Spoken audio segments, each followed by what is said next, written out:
Course 508 assignment 2 প্ৰশ্ন 1 উদ্দেশ্যপূৰ্ণ আৰু অৰ্থপূৰ্ণ শাৰীৰিক কৰ্ম হিচাপে কৰ্মশিক্ষাৰ ধাৰণাটিৰ ব্যাখ্যা কৰক। ইয়াৰ উত্তৰ হৈছে বিভিন্ন পৰিস্থিতিত বাস্তৱ জীৱনত স্বাৱলম্বী হ'ব পৰাকৈ শিক্ষাদান কৰা শিক্ষকসকল সকলোতকৈ ডাঙৰ শিক্ষক হিচাপে পৰিগণিত হয়, যাৰ ফলত কেৱল জ্ঞান অৰ্জন কৰা হয়, তাৰোপৰি মানুহৰ ক্ষমতা আৰু মূল্যৰো বিকাশ হয়। বহুতো সমীক্ষাৰ পৰা এই কথা স্পষ্ট হৈছে যে বৰ্তমান শিক্ষা প্ৰণালী কৰ্মশিক্ষাৰ লগত জড়িত নহয়। বিদ্যালয়ৰ শিক্ষা গ্ৰহণ কৰাৰ পিছত বৃহৎ পৰিমাণৰ বিদ্যাৰ্থীৰ বাস্তৱ জীৱনত অসফল হয়, তৎসত্ত্বেও তেওঁলোকে সঠিকমতে পুথিগত জ্ঞান লাভ কৰিব সক্ষম নহয়, অৰ্থাৎ জ্ঞান লাভ নকৰে। সমীক্ষাৰ পৰা এইটো স্পষ্ট হৈছে যে বৰ্তমান শিক্ষা প্ৰণালীত কৰ্মৰ শিক্ষাৰ লগত জড়িত নহয়। বিদ্যালয়ৰ শিক্ষা গ্ৰহণৰ পিছত বৃহৎ ইয়াতে আমাৰ পেজ নম্বৰ 1 শেষ হৈছে। আপোনালোকে এই পেজটিৰ স্ক্ৰীনশ্বট এটি লৈ ল'ব। মই দ্বিতীয় পেজটিলৈ গৈছোঁ এতিয়া।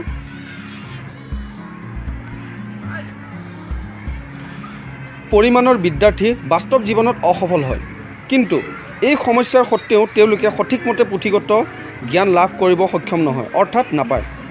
সমীক্ষাৰ পৰা এইটোও স্পষ্ট হৈছে যে কৰ্মৰ লগত কাৰিকৰী অনুভৱে শিশুৰ বিকাশত অধিক প্ৰভাৱশালী আৰু আলোচনাত্মক হয়, যাৰ দ্বাৰা ধৰ্ম নিৰপেক্ষ বা সাম্যবাদী আৰু গণতান্ত্ৰিক সমাজ নিৰ্মাণ কৰিব পাৰি। কৰ্ম যিয়েই নহওক, ভাৰতীয় সমাজত বিভিন্ন ক্ষেত্ৰত বিভিন্ন ৰূপত আজি বিদ্যমান। শিক্ষাৰ লগত সংযোগ ঘটি প্ৰাসংগিক আৰু সাৰ্থক হৈছে, লগতে বিদ্যাৰ্থীক সামাজিক ব্যক্তি হিচাপে জড়িত কৰাইছে। শিক্ষাৰ বাস্তৱিক আৰু আদৰ্শগত দায়িত্ব হ'ল যে বিদ্যাৰ্থীসকলে জীৱনৰ প্ৰতিযোগিতামূলক সমস্যাৰ মুখামুখি হোৱাৰ বাবেও প্ৰস্তুত কৰোৱা। কৰ্মক সম্পূৰ্ণ ভৌতিক চৰ্চাৰ লগত সংলগ্ন কৰিলে সকলো পৰিস্থিতি বিশেষে শিশুসকলে নিজৰ জীৱনত তেওঁলোকে ইয়াতে পেজ নম্বৰ 2 শেষ হৈছে। এতিয়া তৃতীয় পেজলৈ আহোঁ, তাৰ আগত আপোনালোকে স্ক্ৰীনশ্বটটি লৈ ল'ব। তলত উল্লেখ কৰা ধৰণে সফল হ'ব। 1 নম্বৰ, পৰিস্থিতি সাপেক্ষে আলোচনাত্মক দৃষ্টিকোণেৰে চাবলৈ পৰা কৌশল বিকশিত হ'ব। 2 নম্বৰ, নিজৰ জ্ঞান আৰু যোগ্যতা অনুসৰি অৰ্থনৈতিক অৱস্থা স্বাৱলম্বী হ'ব পাৰিব।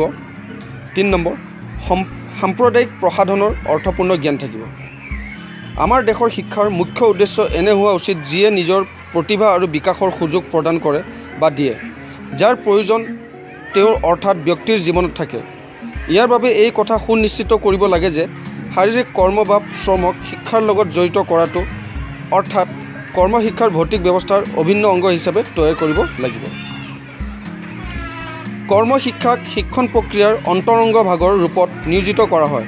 কৰ্মশিক্ষাৰ অৱধাৰণাৰ ইয়াতে পেজ নম্বৰ 3 শেষ হৈছে। আপোনালোকে ইয়াৰো স্ক্ৰীনশ্বট এটা লৈ ল'ব। আহক এতিয়া পেজ নম্বৰ 4 লৈ যাওঁ। কেইটামান উদাহৰণ তলত উল্লেখ কৰা হ'ল। 1 নম্বৰ, শিক্ষণ প্ৰক্ৰিয়াৰ অনিবাৰ্য তথা মহত্বপূৰ্ণ ঘটনা। 2 নম্বৰ, ভৌতিক ক্ৰিয়াৰ অন্তৰ্নিহিত সমাজ উপযোগী শাৰীৰিক শ্ৰম। ইয়াত ভৌতিক বানৰটোত কটো থাকি গৈছে, আপোনালোকে ক এটা দি ল'ব। 3 নম্বৰ, হাত আৰু মস্তিষ্কত সমযোজন কৰোৱা। 4 নম্বৰ, সমাজৰ বাবে উপযোগী সেৱা আগবঢ়োৱা কৰ্ম। কৰ্মশিক্ষাৰ সফলতাৰ বাবে এই শিক্ষা মুক্ত চিন্তাৰ লগত জড়িত কৰিব লাগিব আৰু শ্ৰমৰ প্ৰতি আদৰৰ মনোভাৱৰ লগতে সক্ৰিয় দৃষ্টিকোণৰ ভাৱ ৰখাটো প্ৰয়োজন। সমুদায় বা বিদ্যালয়ৰ মাজত আন্তৰিক সম্পৰ্ক বা সম্বন্ধ থকাটো বাঞ্ছনীয়। তো ইয়াতেই আমাৰ পেজ নম্বৰ 4টিও সমাপ্ত হৈছে আৰু এছাইনমেণ্ট 2ৰ 1 নম্বৰ উত্তৰটি সমাপ্ত হৈছে। ধন্যবাদ।